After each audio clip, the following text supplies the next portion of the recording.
나를 향한 하나님의 은혜는 끊임없이 지금도 나에게 부어지고 있습니다. 하지만 우리가 그 하나님의 은혜를 우리가 풍성히 누리지 못하는 이유는 내게 부어주신 하나님의 은혜가 멈춰서가 아니라 내가 하나님의 은혜를 담아내지 못하기 때문입니다. 그래서 우리는 틈이라는 주제를 가지고 우리는 내 삶에 내게 부어주신 하나님의 은혜를 흘려버리는 나의 죄악의 틈을 우리가 한 가지씩 메꾸어 감을 통해서 내가 지금까지는 알면서도 방치해 두었던 나의 죄악의 틈을 메꾸어서 주님께서 내게 부어주시는 그 하나님의 은혜를 우리가 이 땅 가운데 풍성히 누리며 살아갈 수 있는 그런 그리스도인들이 되기를 주님의 이름으로 간절히 소망합니다. 우리는 지난주에는 음란의 틈이라는 제목으로 하나님의 말씀을 나누어 보았습니다. 여러분 어떻게 한 주 동안 음란의 틈을 잘 메꾸면서 한 주 동안 승리하셨지요? 아니 잘했으면 자신 있게 아멘을 하고 못했으면 노멘 해야 되는데 는 뭐죠? 적당히 네. 여러분 분명히 이 자리에 있는 우리 모두는 똑같은 시간에 똑같은 사람에 의해서 똑같은 설교를 들었습니다. 하지만 그리고 이제 한 주의 시간이 흘렀습니다. 한 주 동안 그 음란의 틈을 메꾼 사람과 메꾸지 못한 사람, 우리의 눈으로 봐서는 전혀 티가 나지 않습니다. 하지만 우리 눈에 보여지지 않지만 그들의 삶의 모습을 들어가 보면 정말 큰 변화가 있었을 것입니다. 죄악의 틈이 조금씩 메꾸어져 감에 의해서 여러분 내가 그 음란의 틈을 막으면 내가 믿음으로 죄악들을 이겨낼 수 있는 또 다른 힘이 생깁니다. 아마 경험하셨을 거예요. 나의 은혜의 잔이 채워지고 풍성한 은혜를 누리는 삶, 그리고 그렇지 못한 삶, 이렇게 눈으로 보면 별로 티가 나지 않지만 그 한 주 한 주가 쌓이면 한 달이 되고요, 한 달이 쌓이면 1년이 되고요, 1년이 쌓이면 인생이 됩니다. 완전히 다른 삶의 그러한 여정이 될 것입니다. 여러분 이번 주에도요, 우리가 끊임없이 노력하고 또 도전해서 내 삶에 그 수많은 죄악의 틈들을 우리가 메꾸어가 나로부터 흘려보내는 그러한 은혜를 우리가 메꾸어 갈 수 있는, 가두고 또 나눌 수 있는 우리 세종중문 가족 모두가 되기를 주님의 이름으로 소망합니다. 여러분 죄악의 틈을 절대로 가볍게 여기지 마십시오. 내가 알게 모르게 짓는 그 죄에 대해서 여러분 절대로 관대하지 마십시오. 왜냐하면 성경에서는 이 죄에 대해서 단 한 번도 죄악이라는 주제를 가볍게 다룬 적이 없다는 사실을 기억하시기 바랍니다. 아담과 하와가 왜 에덴을 잃어버렸습니까? 단 한 번의 죄악 때문에, 내가 절대 짓지 말라는 그 죄악 때문에 그들은 영원히 추방을 당했습니다. 그것은 아담과 하와뿐만의 이야기가 아니라 성경 모든 곳에 단 한순간도, 단 한 시대도 그 죄악을 가볍게 여겼던 시대는 없었다는 사실을 기억하시기 바랍니다. 우리가 얼마 전에 우리 큐티책 본문을 통해서 역대하를 우리가 살펴보았는데요, 역대하에 보면 남유다를 다스리고 통치했던 20명의 왕들이 기록되어 있습니다. 그런데요, 20명의 왕의 공통점이 무엇입니까? 하나님의 말씀, 그 약속을 가볍게 여긴 사람은 반드시 진노와 심판이 임했고, 그 약속을 크게 무겁게 여겼던 사람들에게는 하나님이 그를 통하여 그 나라와 백성들을 회복시켜 주셨다는 것입니다. 역대하 30장 10절 말씀을 보면요, 보발꾼은 그 왕의 명령을 하다라는 그러한 정인데요, 보발꾼이 에브라임과 므낫세 지방 그리고 스불론까지 이르러서 사람들을 막 전도했습니다.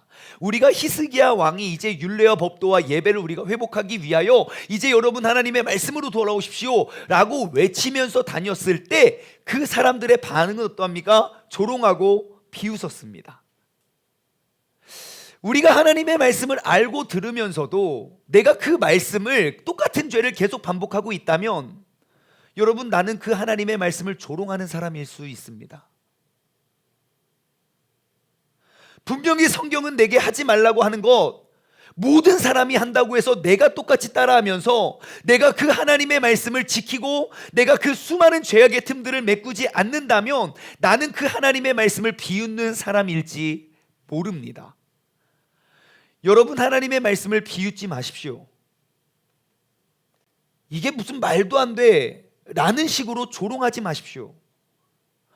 정말 무거운 죄가 나에게 가볍게 느껴지고 있다면 분명히 성경에선 하지 말라고 짚고 있는 그 죄악들을 내가 지금까지 해왔으니까, 모든 사람들이 하고 있으니까 나도 그냥 그것을 가볍게 여긴다면 여러분, 하나님의 심판이 내 삶에 점점점 가까워지고 있다는 사실을 성경은 증명하고 있습니다. 소돔과 고모라 때도 마찬가지입니다. 창세기 19장에 보면 소돔과 고모라가 멸망하는 그러한 이야기가 기록되어 있는데요, 19장 14절에 보시면 롯, 그 아브라함과 함께 축복의 여정을 떠났던 롯이 아브라함과 갈라집니다. 그래서 그 롯이 택했던 곳이 소돔과 고모라였고, 그곳에 하나님의 진노와 심판이 임하기 전에 롯과 그의 형제들은, 그의 가족들은 그 불의 심판으로부터 그들은 구원받을 수 있는 기회가 주어집니다. 롯이 나가서 그 딸들과 결혼할 사위들에게 말합니다. 여호와께서 이 성을 멸하실 것인데 너희는 일어나서 이곳에서 떠나라. 하나님의 심판과 진노가 임하기 전에 너희는 빨리 알고 떠나라 라고 이야기를 해요. 그런데 문제는 뭡니까? 그 사위들은 그것을 농담으로 여겼어요. 하나님의 말씀이 내게 너무너무 가벼운 거예요. 결국 어떻게 됩니까? 롯을 제외한 모든 사람들은 그 불의 심판을 견디지 못하고 다 죽음을 맞이하게 됩니다. 노아의 홍수 때나 소돔과 고모라의 멸망이나, 여러분, 그 비나 불이 내리기 직전까지 사람들이 뭘 하고 있었을까요? 하나님의 말씀을 몰라서 죄를 졌을까요? 아니요. 하나님의 말씀이 가벼워지고 농담으로 여겼기 때문입니다. 여러분, 우리는 내 인생에 내 죄악의 틈들을 메꾸어 가면서 우리는 그 죄의 무게가 날로 날로 더욱더 무거워지시길 주님의 이름으로 소망합니다. 아마 지금이 우리가 구원의 통로이고 구원의 기회일 것입니다. 분명히 이들도 명확히 구원받고 살아날 수 있는 기회를 얻었지만 그들은 농담으로 여겨 그 기회를 잃어버렸던 것처럼, 우리가 내 삶에 하나님의 말씀이 가볍게 느껴졌던 그런 것들, 여러분, 우리가 한 가지 한 가지 돌아보아 나의 일상 속에서 짓는 죄악들이 점점점 무거워지시기를 주님의 이름으로 간절히 소망합니다. 오늘 말씀의 주제는요, 바로 미움입니다. 삐죽삐죽 튀어나오죠. 미움. 정말 부담스러운 주제가 아닐 수 없습니다. 왜냐하면 여러분, 이 미움이라는 주제, 우리 이 중에 있는 우리 모두 중에 그 미움이라는 주제로부터 자유로운 사람이 없을 것 같아서 부담스럽습니다. 한번 우리가 조사를 한번 해볼까요? 한번 자신 있게 제가 드리는 질문에 내가 해당이 되면 자신 있게 아멘이라고 손을 번쩍 드시면 되겠습니다. 나는 미워하는, 내 삶에 미워하는 왼수들이 없습니다. 없습니까? 모두를 사랑하는? 확실합니까? 아멘 내리시고 3명이나 있어요. 대단합니다. 와, 일부 예배 때 드리는데요, 나는 내 삶에 왼수가 없습니다 했더니 아무도 안 드는 거예요. 그래서 우리 어린 아이들이 많아서 우리 친구들도 원수들이 다 있어요. 그러니까 9살 제 아들이 네 그러고 여러분, 9살짜리도 용서할 수 없는 그 왼수들이 마음에 자리 잡고 있는 거예요. 어떤 강사님이요, 많은 사람들이 모여있는 그곳에서 강연을 하셨대요. 그래서 이제 그 사랑이라는 주제를 가지고 강연을 하기 위해서 이러한 똑같은 질문을 던졌어요. 여러분 마음속에 그러한 원수들이 다들 있으시지요? 네. 혹시 이 가운데 많은 사람들이 모여 있었어요. 이 가운데 원수가 한 명도 없는 사람이 있습니까? 딱 그러니까 아무도 손을 들지 않는 거예요. 우리 중환이처럼 이렇게 그런 사람이 없었어요. 아무도 손을 들지 않았는데 저 뒤에서 누가 봐도, 그냥 모습만 봐도 한 100세는 돼 보이는 연세가 지긋하신 어르신께서 손을 이렇게 드시는 거예요. 딱. 그러니까 사람들이 웅성웅성거리는 거예요. 와, 진짜 대단하시다. 저 정도 연세와 저 정도 삶을 살아가면 그런 원수를 용서할 수 있는 그런 노하우가 발견되지 않을까, 터득해지고 깨달아지지 않을까라고 생각을 하면서 막 웅성거리기 시작했어요. 그리고 그 강사님도 예상치 못한 그런 대답이 나와서 물어봤습니다. 어르신 정말 대단하십니다. 어떻게 혹시 원수를 사랑하는 방법과 노하우를 우리에게 가르쳐 주실 수 있겠습니까? 그러니까 그 할아버지가 이렇게 말했다고 해요. 다 가슈. 내가 미워하는 왼수들 다 가슈. 여러분, 이거 보면 우리는 알 수 있습니다. 원수는 다 죽어야만 없어지나 봅니다. 전 여기서 귀한 깨달음을 얻었어요. 죽으면 없어집니다. 제가 이따가 다시 찾아올 거예요. 죽으면 원수가 없어집니다. 저는 오늘 말씀 준비하기가 굉장히 어려웠습니다. 왜냐하면 여러분들은 이미 제가 무슨 말을 할지 다 알고 있기 때문입니다. 분명히 제목이 미움의 틈이라고, 분명히 목사님은 원수를 사랑하라고 하시겠지. 분명히 무조건 용서하라고 하겠지. 목사님이니까 가능할지 몰라도 나는 아니야. 분명히 고린도전서 13장 이야기 하시겠지. 나 그거 벌써 다 암송했는데. 아마 이것은 신앙의 연수가 조금이라도 되시는 분들은 아마 예수님과 하나님의 사랑에 대해서 수없이 들었을 것입니다. 그 사랑이 무엇이고 그리고 어떻게 해야 하는지도 아마 이미 다 알고 계실 겁니다. 대부분의 크리스찬이 아닌 사람들도 알고 있습니다. 그런데요, 참 안타까운 것은 우리 모두가 그것을 다 알면서도 우리는 삶에 이 미움의 틈을 메꾸어 살아가는 사람을 찾아보기는 정말 어렵습니다. 하나님은 사랑이시고 하나님은 그 사랑에 대해서 단 한 번도 사랑의 기준을 바꾼 적이 없는데 우리 모두가 그것을 다 알고 있지만 그 미움의 틈을 메꾼 사람을 찾기는 정말 어렵습니다. 그런데 제가 무슨 말을 하겠습니까? 제가 한번 감동적인 설교를 한들 여러분 마음에 왼수들이 녹아내릴 것 같습니까? 아닐 것 같아서 마음이 말씀 준비가 너무너무 힘들었어요. 그런데요, 사람의 마음을 바꾸어 내려고 하는 저의 욕심 때문에 힘들었다는 걸 알았어요. 하나님께서 제가 여러분들의 마음을 만지면 절대 그 왼수들이 사랑하는 대상으로 바뀌지 않지만 사랑이신 하나님께서 여러분의 마음을 만져주시면 그런 원수가 불가능한 일이 가능해질 줄 믿습니다. 그래서 이 시간 저는 이 자리에서 하나님의 말씀을 대언하는 그것이 저의 사명이기 때문에 저는 담대히 하나님의 말씀을 나누도록 하겠습니다. 오늘 본문 말씀 위에 절을 보시면요, 에베소서 4장 22절에서 24절, 오늘 본문은 25절부터 시작인데요, 그 본문 말씀의 전제 조건이 이러한 일들이 있습니다. 무엇입니까? 욕심을 따라 썩어져가는 옛 사람을 벗어버리고 새 사람을 입으래요. 그러니까 우리의 옛 사람을 벗어버리고 그 새 사람을 입으라고 성경은 이야기하고 있습니다.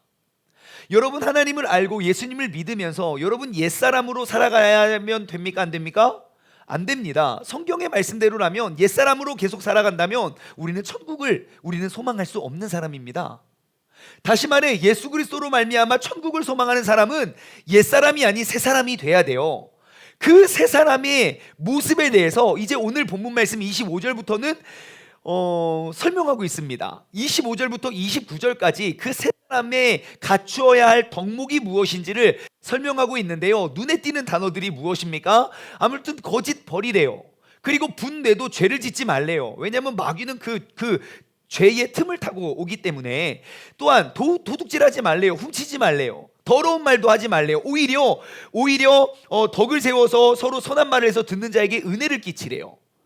여러분, 내가 옛사람을 벗어버리고 새 사람을 힘입은 새 사람이로서 갖춰야 될 덕목입니다. 거짓, 분, 도둑질, 더러운 말. 제가 이 말씀을 펴놓고 계속 묵상을 하는데 제가 한 가지 발견한 공통적인 특징이 있어요. 여러분, 이 네 단어의 공통 분모가 뭔지 아십니까? 이 네 단어가 공통적으로 묶을 수 있는 한 가지 핵심이 뭐냐면 이 네 가지 모두 다 상대방이 있다는 거예요. 내가 거짓을 하는 상대가 있고요. 내가 분을 내는 상대가 있고요. 내가 도둑질하는, 내 걸 내가 훔칩니까? 내가 내 거 훔치고 나 도둑질해서 아무도 없습니다. 남의 것을 훔치거나 빼앗고요. 내가 남에게 더러운 말을 내뱉습니다. 반대로 상대가 죽으면 나는 거짓할 수가 없고 분을 낼 수도 없고 도둑질할 수도 없고 더러운 말을 내뱉을 수가 없는 거예요. 아까 그 할아버지처럼 다 가슈, 다 가면 할 수가 없는 거예요.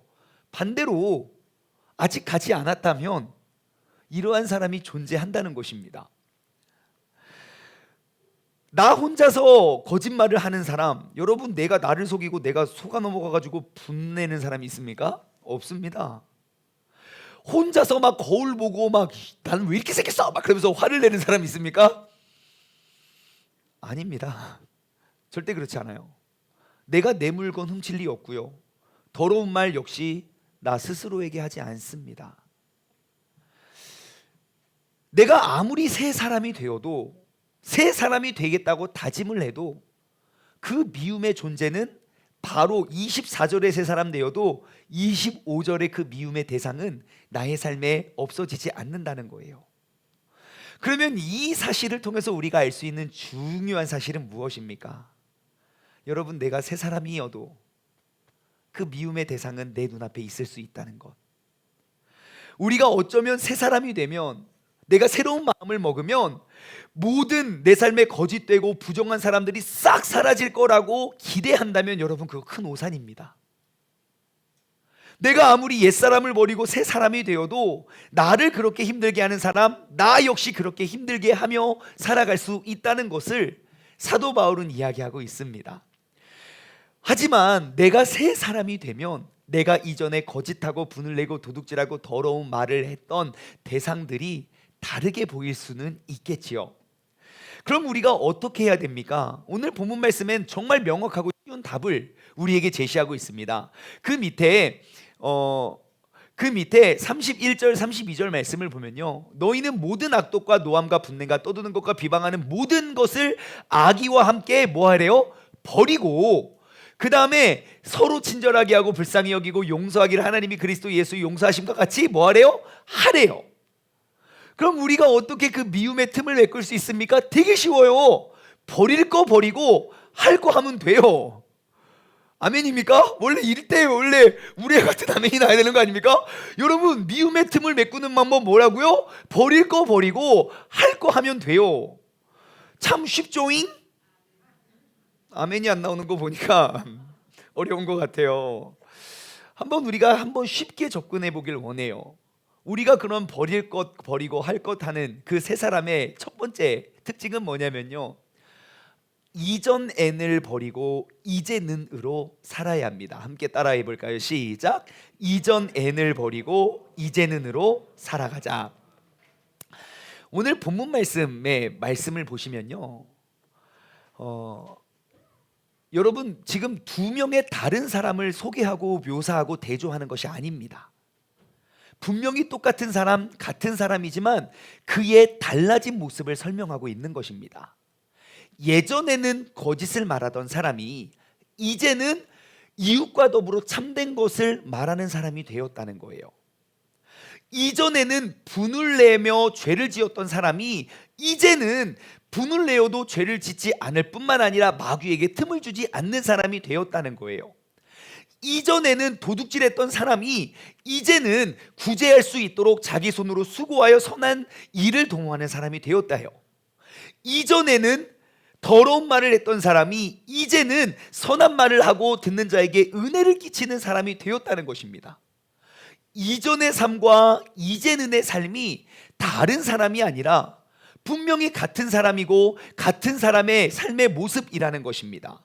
여러분, 이 시간 한번 점검해 보시죠. 나의 삶, 내가 예수 그리스도로 말미암아 나는 새 사람이 되었다고 말하고 고백하는 나는 이전의 삶을 살고 있습니까? 이제는 삶을 살고 있습니까? 내가 예수 그리스도로 말미암아 구원받았다고 말하면서도 내가 아직도 이전의 삶을 내가 버리지 못했다면 그것은 물어볼 것도 없습니다. 우리는 여전히 옛사람인 것입니다. 내가 새 사람임을 증명하는 건 이제는 내 삶의 모습을 우리는 증명해 보이게 되는 것입니다. 여러분, 이전에 내가 살았던 그 수많은 죄악의 틈들을 이제는 우리는 뭘 하면 되는지 아십니까? 이제는 그 예수 그리스도로 말미암아 이 죄악의 틈을 메꾸어 가는 것입니다. 이것이 새로운 삶의 모습인 것입니다. 여러분, 지금 제가 요즘에 이렇게 읽고 있는 책이 있는데요, 복음의 전함이라는 책이에요. 그 고정민 장로님께서 쓰신 책인데, 이 책을 보면서 그냥 막 그 주제에 대해서 막 깊숙이 다른 건 아니고 그냥 지나가는 말로 써 있는데, 제 마음에 딱 그 문구가 딱 마음에 딱 걸려서 계속 이제 맴도는 그런 대목이 있어서 이 시간 소개해드리고자 해요. 여러분, 혹시 이러한 광고 보신 적 있습니까? 이 사람은 광고를 하는 사람인데, 이게 지금 광주 유니스퀘어 터미널 전철역입니다. 전철역에 이렇게 대놓고 복음 광고를 해요. 대놓고. 근데 전철역에서만 광고를 하는 게 아니고 버스 정류장에서도, 내가 광고주들이 모이고 사람들이 모이기만 하면 이러한 광고를 이렇게 길거리에 대놓고 광고를 합니다. 우리가 웃을 수 있는 이유, 예수 그리스도밖에 없다고. 뿐만 아니라 신문 전면 광고에 괜찮아, 다 알아, 그렇게 이러한 광고를 계속 내는 거예요. 이것이 다가 아닙니다. 전국에 있는 버스에 연예인들을 다 이렇게 초청해서, 힘들고 두려우십니까? 늘 당신을 지키고 사랑하는 분, 그분은 예수님입니다 라고 광고를 해요. 이것은 단지 대한민국의 한 명의 은혜 받은 한 명의 고백으로 시작된 이 운동은요, 전 세계까지 확산이 돼서요, 남미 혹은 북미까지. 이것은 미국 타임스퀘어에 있는 광고입니다. 하나님은 사랑이십니다. 그는 당신의 기도를 들으십니다. 그리고 서로를 사랑하기를 위해서 기도하십시오.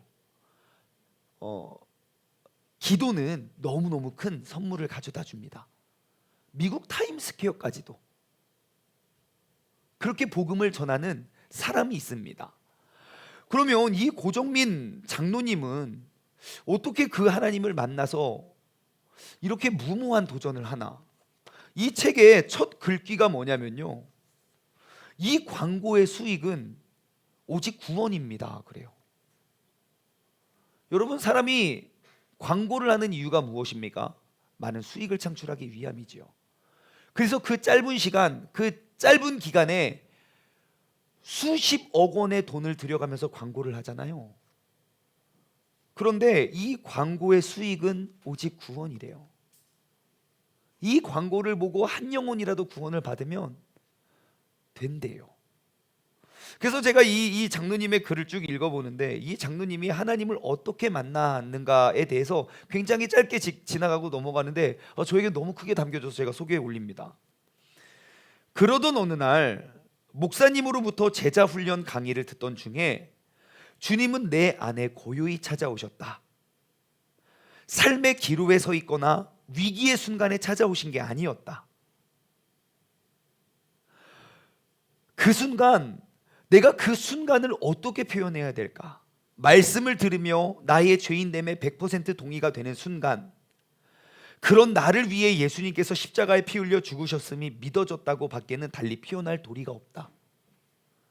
그냥 아주 평범한, 내가 정말 위기와 어려움과 그런 인생의 벼랑 끝에서 주님을 만난 게 아니라 그냥 평범하게 신앙생활하고 평범하게 예배드리는 한순간 그 주님을 인격적으로 만났어요. 그 이후에 어떻게 됐나? 그날 이후 내게는 여러 변화가 나타났다. 삶을 움직이는 내 내적 동기가 완전 달라졌다. 여러분, 내가 이전의 삶으로서부터 이제는 내 삶으로 변화되었어요. 내가 광고쟁이로 18년을 살아오던 사람이 내 안의 주인이 이제는으로 바뀌고 보니까요, 어떻게 해서든지 오직 복음 광고에만 목숨을 걸고 지금도 그렇게 운동을 일으키고 있습니다. 지금까지요 1500개 교회인가 50명이 안 되는 미자립 교회에 전단지를 계속 만들어서 뿌려주고 있대요. 뭐가 달라졌습니까? 그냥 평범한 일상 속에 내가 주님을 만나서 옛사람의 삶의 연장이 아니라 새 사람으로 살아갔다는 것입니다. 지금까지는 많은 돈을 만들기 위해서 사용했던 나의 모든 재능을 이제는 오직 복음을 전하는 도구로 그 재능을 사용하게 된다는 것입니다. 여러분, 이전의 모습을 버리고 이제는의 모습을 나아가시기 바랍니다. 이제는 하나님의 영광을 위해서 여러분들이 이렇게 생활하시면 되겠어요. 거짓이 아닌 참된 것을 말하고, 분이 아닌 죄를 짓지 말고, 마귀에게 그 작은 틈을 내주지도 말고, 도둑질 대신 구제를 하고, 나의 손으로 수고하여 선한 일들을 도모하며, 더러운 말 대신 선한 말을 하여 듣는 자에게 은혜를 끼치게 하는 것. 여러분, 이제는의 삶의 주인공은 이 자리에 있는 우리 모두가 되어야 할 줄 믿습니다. 우리가 옛사람을 버리고 새 사람에게 권면하는 첫 번째 가르침, 미움의 대상에게 내가 다르게 행동하는 것에 있습니다. 두 번째, 사도 바울이 권면하고 있는 것은 무엇이냐? 나를 버리고 그리스도를 하십시오. 함께 따라해 볼까요? 시작. 문장이 좀 말이 안 되는 것 같아 보여도 우리가 그 의미를 강조하기 위해서 제가 그리스도를 하라고 말씀드립니다. 오늘 본문 말씀 31절과 32절 말씀을 보면요, 나의 모든 이전의 삶을 이제 버려버리고 이제 예수 그리스도를 하라고 이야기합니다. 말씀을 보면 내가 버려야 할 것이 무엇인지, 그리고 내가 해야 할 것이 무엇인지를 이야기하고 있습니다. 한번 비교해 볼까요? 악독, 노함, 분냄, 떠드는 것, 비방하는 것. 여러분, 그 모든 것들이 어디서 나옵니까? 내 안에서 나옵니다. 그 주님께서 우리에게 내려주시는 은혜입니까? 내가 당한 것보다 10배로 되갚아 주시는 그러한 복수극을 주님께서 내려주시나요? 아니요. 나의 본성입니다. 인간의 나의 본성, 나의 죄성. 그래서 우리는 나의 본성을 버려야 돼요. 나를 죽여야 돼요. 그리고 친절, 불쌍히 여김, 용서. 여러분, 이것들은 어디서 나옵니까? 이것은 100% 예수님에게로부터 나올 수밖에 없는 것입니다. 내가 가만히 용서 절대 안 됩니다. 아니면 작은 상처를 받았기 때문에 용서가 될 수 있을지 몰라요. 큰 상처 받으면 절대 용서 안 됩니다. 하지만 여러분, 예수님의 능력으로는 그것이 가능합니다. 예수님의 삶의 모습을 보십시오. 예수님을 이미 은 30에 받아 팔아먹고 예수님과 함께 식탁에 앉아서 떡을 떼는 그 가롯 유다를 보시고 예수님 뭐라고 하십니까? 예수님은 끝까지 그가 회개할 기회를 주십니다. 요한복음 말씀을 자세히 보잖아요. 그러면 예수님, 그 가롯 유다가 예수님을 박차고 떠날 때까지 예수님은 그에게 회개의 기회를 5번이나 주십니다. 떡을 떼면서도 주고 말로도 주고, 나랑 같이 그릇에 손 얹는 사람이다, 이놈아, 계속 이야기해도 그 사람은 그 기회를 너무 가볍게 여기고 농담으로 여겼나 봐요. 예수님께서는요, 이제 이후에 잡혀가신 다음에 자신을 조롱하고 비방하는 사람들에 대해서 얼굴에 십자가를 내치고요, 얼굴을 내치고요, 예수님의 머리에 복면을 씌우고 그 군인들이 돌아가면서 주먹으로 예수님의 얼굴을 치면서, 야, 네가 선지자냐? 선지자 노릇 좀 해봐. 누가 쳤게? 네가 선지자라며, 선지자 노릇을 하라, 선지자 노릇을 하라.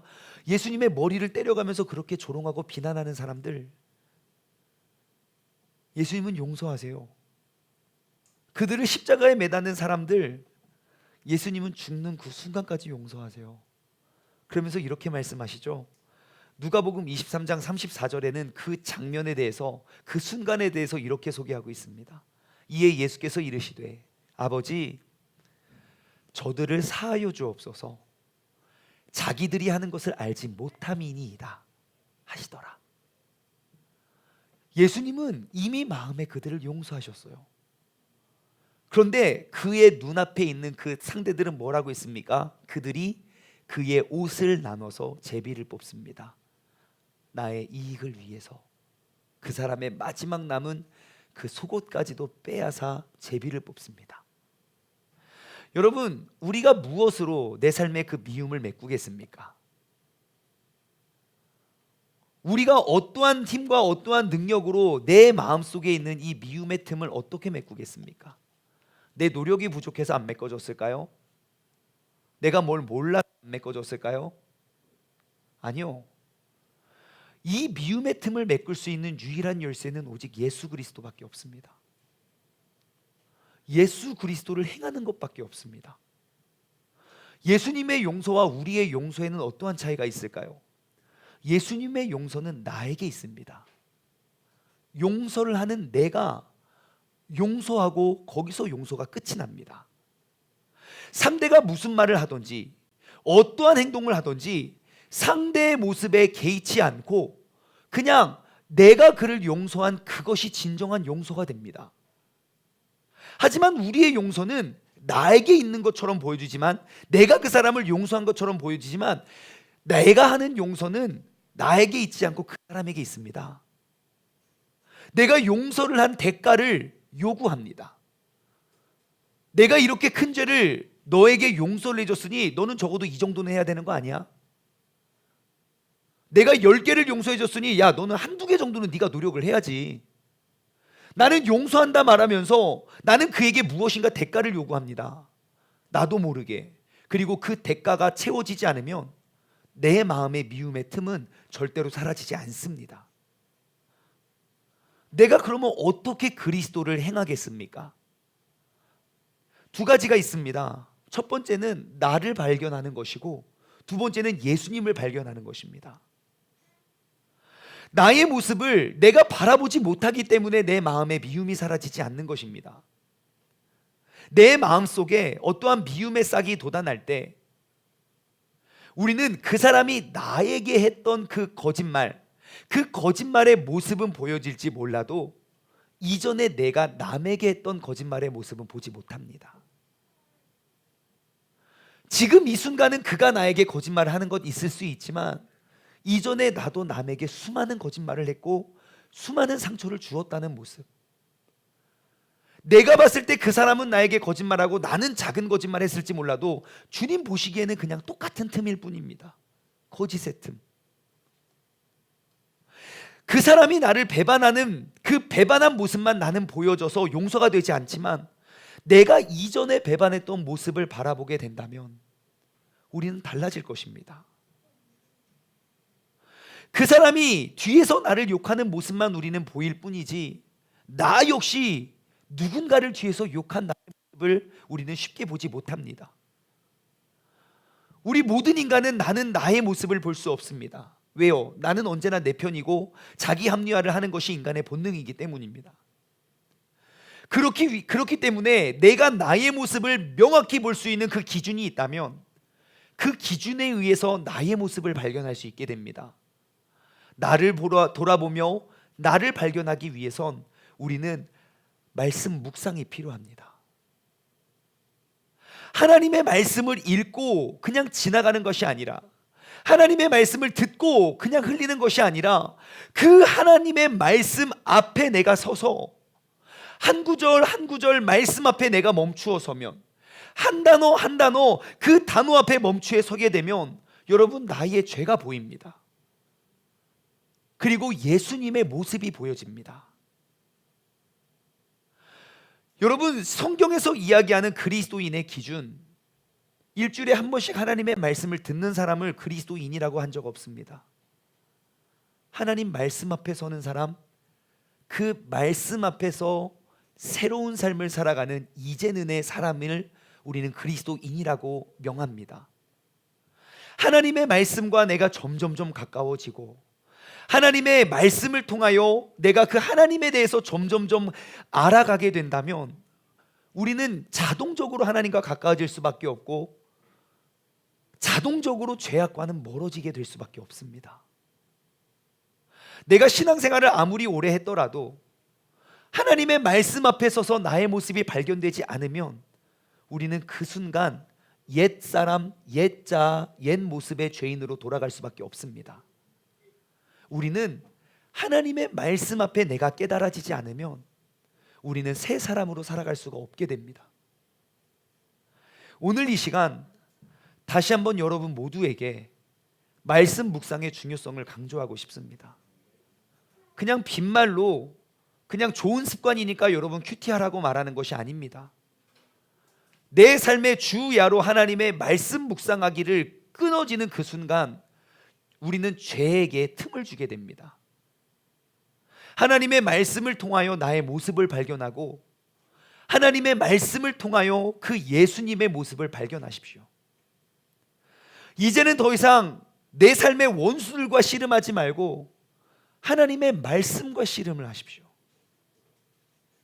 나에게 임하는 하나님의 말씀을 가볍게 여기지 말고 나는 되지 않는 이 말씀을 하나님은 왜 내게 명령하셨는지, 왜 내게 그 말씀을 요구하시는지 말씀과 씨름하며 나아가길 소망합니다. 이것이 내 마음에 그 미움의 틈을 메꾸어내는 길이고 방법입니다. 여러분, 오늘 본문 말씀의 결론, 예전에는 모든 악독과 노함과 분냄과 떠드는 것과 비방했던 우리의 옛 자아가 이제는 버려버리고 모든 악독이 이제 친절함으로 노함과 분냄과 떠드는 것이 그를 불쌍히 여기는 것으로, 비방하는 것이 용서하는 것으로, 그의 모든 죄악이 예수 그리스도의 모습과 같이 변화되어서 우리가 그 하나님의 말씀을 이루어낼 수 있는 우리 모두가 되기를 주님의 이름으로 소망합니다. 여러분, 이제는 내 마음의 미움의 틈을 한번 메꿔봅시다. 상대를 보면서는 절대로 그 미움의 틈이 메꾸어지지 않습니다. 하지만 하나님 말씀과 씨름하면, 그것을 깊이 묵상하면 자동적으로 내 마음에 그 죄악의 틈들이 메꿔질 것입니다. 이 자리에 있는 우리 모두가 이제 새 사람이 되어서 더 이상 이전엔으로 우리가 살아가지 마시고 이제는으로 살아가 정말 그 새 사람의 삶의 모습을 우리가 증명해 보일 수 있는 우리 모두가 되길 소망합니다. 적용 질문을 드립니다. 한번 나의 모습을 돌아보십시오. 말씀 앞에서 한번 객관적으로 보십시오. 여러분, 나는 이전엔의 사람입니까? 이제는의 사람입니까? 내 마음에 깨달아지는, 내 마음에 동감이 되고 공감이 되는 말씀에만 내가 아멘하고, 그러면서도 내 마음에 아직까지도 해결되지 않는 그 죄악의 틈들을 메꾸지 않았다면 우리는 여전히 이전엔의 삶입니다. 한번 객관적으로 우리가 한번 나의 모습을 바라보았으면 좋겠어요. 그리고 우리의 공동체 속에 한번 나누어 보시기 바랍니다. 나의 이전의 모습과 이제는의 모습은 무엇인가? 내가 이전에는 나의 이익을 위하여 나의 재능을 썼던 사람이지만 이제는 오직 내게 재능을 주신 하나님의 영광을 위해 내가 쓰임받는 사람이 된다면 무엇인지 한번 나누어 보십시오. 이전에는의 소개보다 이제는의 더 많은 소개가 가득하길 소망합니다. 두 번째, 여러분 그리스도를 하십시오. 내 안에 있는 죄악의 틈은 무엇이고 내가 메꾸어야 할 그리스도는 무엇인가? 여러분, 예수님은 내가 나와 친하지 않고 잘 알지도 못하는 어느 한때의 어느 한 사람이 아닙니다. 그가 하는 것 나도 하고, 그가 좋은 것 나도 좋고, 그가 싫은 것 나도 싫은, 그와 내가 완전히 하나 되는 것이 바로 그리스도인이고, 그가 걸었던 그 발자취를 뒤따르는 것이 우리의 모습입니다. 그러면 내 삶에 예수님의 어떠한 모습을 실천하시겠습니까? 나의 결단 없이는 어떠한 변화도 내게 가져다 주지 않습니다. 마지막으로 여러분, 매일 큐티를 실천하십시오. 하나님의 말씀 묵상이 내 삶에 끊어지는 순간 마귀는 그 틈을 타고 우리의 하나님의 은혜를 잃어버리게 만듭니다. 매일매일 하나님의 말씀의 묵상을 통해서 나의 죄를 발견하고, 매일매일 말씀 묵상을 통해서 내가 지금껏 알지 못했던 그 예수 그리스도의 모습을 우리가 닮아가길 소망합니다. 오늘 말씀을 맺으며 오래전 찬양인데요, 우리가 이 찬양 고백했으면 좋겠습니다. 이 찬양의 가사말은 이미 우리에게 너무너무 친숙한 가사말이에요. 사랑은 언제나 오래 참고, 사랑은 언제나 온유하며, 사랑은 시기하지 아니하며, 자랑하지도 교만하지도 아니하며, 사랑은 무례히 행하지 않고 자기의 유익을 구하지도 않고, 사랑은 성내지 아니하며 진리와 함께 기뻐하네. 사랑은 모든 것을 감싸주고 모든 것을 바라고 모든 것을 믿고 참아내며, 사랑은 영원토록 변함이 없습니다. 믿음, 소망, 사랑, 그것은 항상 있을 것인데 그것의 제일은 사랑입니다. 이 시간 우리가 이 찬양을 고백하며 이제는 의 결단을 하며 나아가길 소망합니다. 사랑은 언제나 오래 참고, 사랑은 언제나 온유하며, 사랑은 시기하지 않으며, 자랑도 교만도 아니하며, 사랑은 무례히 행치, 사랑은 무례히 행치 않고, 자기의 유익을 굽지 않고, 사랑은 성내지 아니하며, 진리와 함께 기뻐하네. 사랑은 모든 것 감싸주고, 바라고 믿고 참아내며, 사랑은 영원토록 변함없네. 사랑은 모든 걸 감싸주고, 사랑은 모든 것 감싸주고, 바라고 믿고 참아내며, 사랑은 영원토록 변함없네. 믿음과 소망과 사랑은 이 세상 끝까지 영원하며, 믿음과 소망과 사랑 중에 그 중에 제일은 사랑이라. 그 중에 제일은 사랑이라.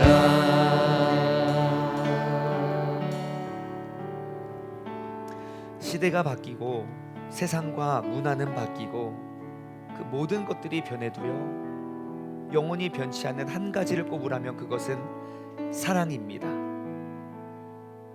내 마음의 미움의 틈을 두고 살아가는 것이 이전에는 나에게 큰 죄악이로 느껴졌을지라도, 모든 사람들이 다 미워하는 대상을 마음에 두고 살아간다고 해서 내가 그 미움의 틈을 너무 가볍게 여기며 살진 않았는가, 오늘 다시 한번 돌아보길 원합니다.